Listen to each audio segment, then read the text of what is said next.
I still remember the day it all began, when I received that ominous text message from MrBeast himself. "Hey, man, got a crazy idea for a video. Meet me at the old abandoned asylum at midnight. Bring your camera, don't tell anyone." I stared at my phone, a mix of excitement and unease coursing through me. The old asylum was known for its dark history, stories of tortured souls, and unspeakable horrors that had taken place within its decaying walls. As I stood before the imposing structure that night, the wind whispered chilling secrets through the broken windows. The moonlight cast eerie shadows that danced across the crumbling facade. I adjusted the camera on my shoulder, my heart racing with a blend of anticipation and fear. This is it, I thought, the beginning of another crazy MrBeast challenge.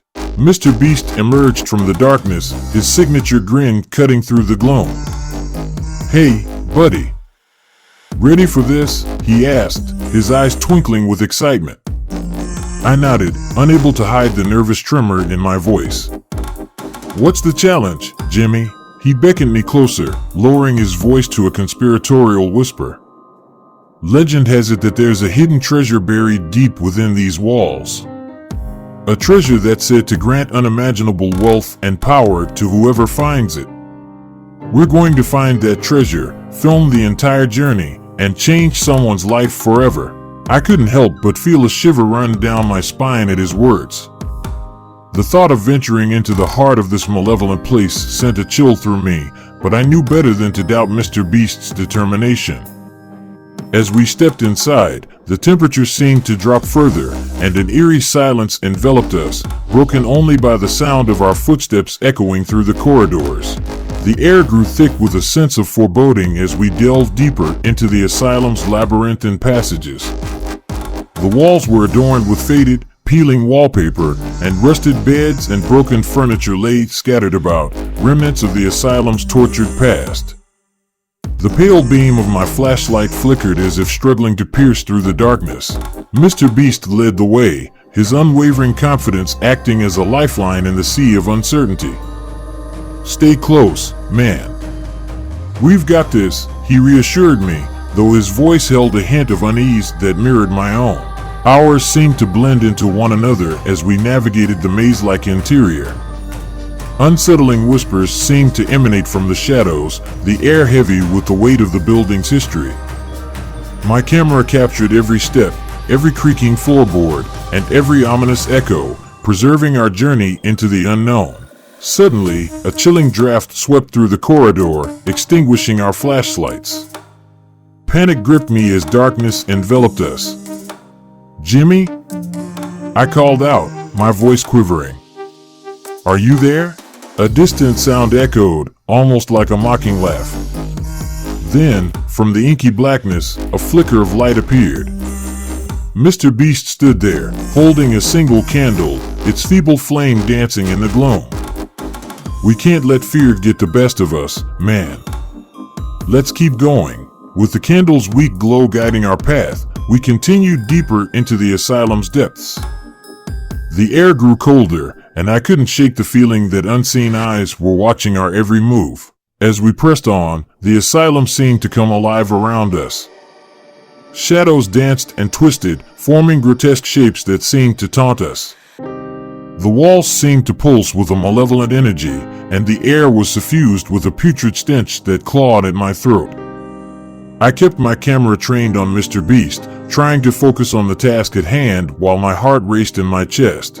A distant, eerie chanting reached our ears, growing louder with each step. The source of the sound seemed to shift and elude us, adding to the disorienting sensation that the very walls were conspiring against us. MrBeast's determination never wavered, but even he couldn't hide the unease that flickered in his eyes. "We're close," he muttered, his voice barely audible over the cacophony of whispers and chants. I can feel it. The chanting reached a fever pitch, and the walls seemed to vibrate with an otherworldly energy. And then, we found it, a decrepit chamber, its door creaking open as if inviting us inside. The air within was thick with malevolence, and an altar stood at the center, adorned with sinister symbols that seemed to writhe and twist. With a sense of trepidation, we stepped closer, the candle's feeble light casting eerie shadows across the room. And there, on the altar, lay a tarnished, ornate chest. MrBeast's eyes gleamed with a mix of excitement and apprehension as he reached for the treasure, but as his fingers brushed against the chest, a bone-chilling wind erupted through the chamber. The chanting reached a crescendo, and the symbols on the altar seemed to come alive, writhing and twisting with a life of their own. The room seemed to warp and distort, and a feeling of utter dread clamped down on my heart. "Run!" MrBeast shouted, his voice a mix of terror and urgency. We turned and bolted for the exit, the air thickening with a malevolent force that seemed to claw at us. The walls seemed to close in, and the very ground beneath us trembled. We burst out of the asylum, gasping for air, our faces pale and sweat-soaked.